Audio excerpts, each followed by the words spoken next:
हे guys good morning. So आता 9 वाजले सकाळचे. सो मी गावाकडे आलो आहे, तर तुम्हाला सगळं दाखवतो आज गावाकडचं कसं काय असतं, नेचर वगैरे, शेती. चला मी चाललो आहे.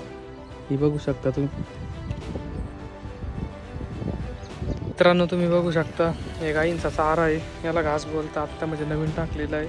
सो याला मी पाणी भरतोय. बघू शकता तुम्ही, इकडून पाणी चालू आहे आणि वातावरण बघा, क्लायमेट एकदम मस्त आहे. थोडं समर ऊन पडलंय ना, आम्ही नाचू.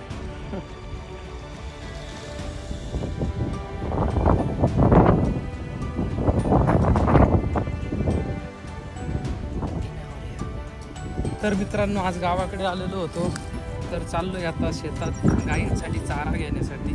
मक्याचा चारा घ्यायला चाललोय. हे बघू शकता तुम्ही, यावर्षी काही पाऊस नाही पडलेला, त्यामुळे मक्का पण अशी छोटीशी राहून आणि करपलेली, जळलेली. या मक्याला बिट्ट्या येत राहता मक्के, पण मग काय पाऊस नसल्यामुळे हे मक्केच मोठे झाले नाही. हे बघा असे येत राहता मक्के. इकडेला चाललेले, पण आतमध्ये बघू शकता तुम्ही शेंडे वाळून गेलेले मक्काचे, पाऊस नसल्यामुळे झालेले. तर ठीक आहे, बघू शकता तुम्ही इकडे पण गाईंच्या घासतात चारा आहे. सो मी चाललोय आता. कापून ठेवले, काही नेले, काही नेतोय अजून. सो हे बघू शकता तुम्ही, हे मक्याचा चारा आहे. चला जाऊया.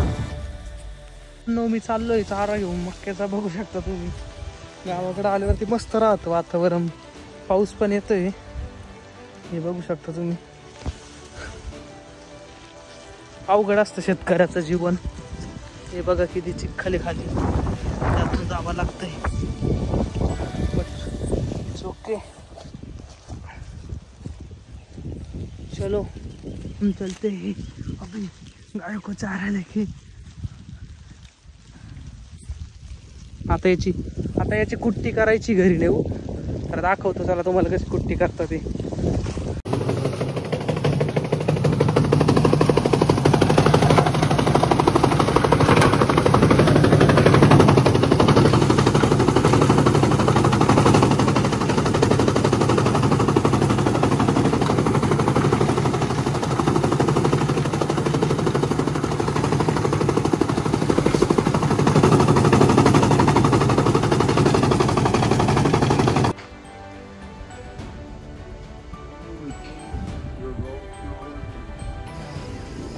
सो मित्रांनो, इकडे आमच्या शेतासाठी पाण्याचं तळ आहे.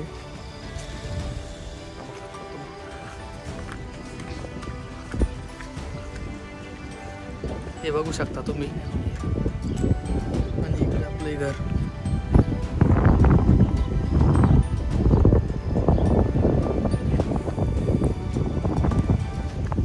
पूर्ण शेत आमचं.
मोठ्या प्रमाणात पाऊस चालू झाला आहे मित्रांनो, आणि रात्रीचे आता 8 वाजले. तर बसलेलो होतो, तर बघता बघता खूप जोरात पाऊस झाला आहे.